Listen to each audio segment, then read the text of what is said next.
వీళ్ళకి తెలుసా ఆత్మీయతకు అర్థం? రంగులు చక్రాన్ని పుల్లల్ని పెట్టుకుని తల పైకెత్తి కాగితపు గుడ్డకు సెల్యూట.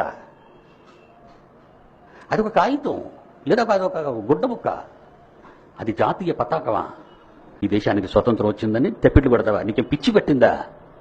నా కొడుకు కానీ కూతురు కానీ చిన్నప్పుడు చదువుకుంటే డాడీ ఈవేళ రమ్మన్నారు జెండా పండగ. రే, ఒక చాక్లెట్ ని నోట్లో పెట్టి పంపుతారా? ఎందుకురా పిచ్చోళ్ళ కేకలేయడానికి అక్కడికి వెళ్తారు? పోకండి. రెహమాన్ గారు జాతీయ పాట పెట్టావా? పిచ్చి కేకలు వేస్తాడు. అదే మెచ్చుకున్నారు అందరూ. ఆడికి పిచ్చి పెట్టాడు, జాతీయ గీతం పాడుతున్నాడు. ఒక్క మాట అర్థం లేదండి అందులో నాకు. అపరగార్థవ స్వరపడిది. అది వినండి మీరు, అసలు ఒక మాట అర్థం అవుతుంది. ఈ సీడీ వెళ్ళాలి, మొత్తం భారతీయులందరికీ వెళ్ళాలి. ఈ సీడీ జాగ్రత్త రికార్డ్ చేయండి.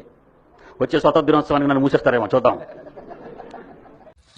నిజంగా మీరు ఆశ్చర్యపోతారు. రాహుల్ ప్రధాని అవుతాడు. Mister Rahul Gandhi in India.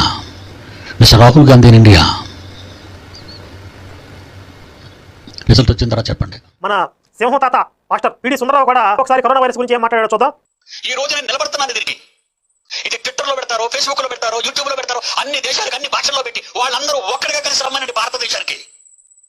మొత్తం కరోనాను ఆపి చూపిస్తాను నా తండ్రితో చెప్పి. చూసారా, కేఏ పాల్ తర్వాత పిడి సుందరరావు వస్తాడు అనుకుంటా. మాట్లాడితే అసలు ప్రపంచ స్థాయి నుంచి దిగడు. అసలు ప్రపంచంలో ఎవరైనా సరే అంటాడు, ఏసు తర్వాత నేనే అంటాడు ఈ భూమి మీద.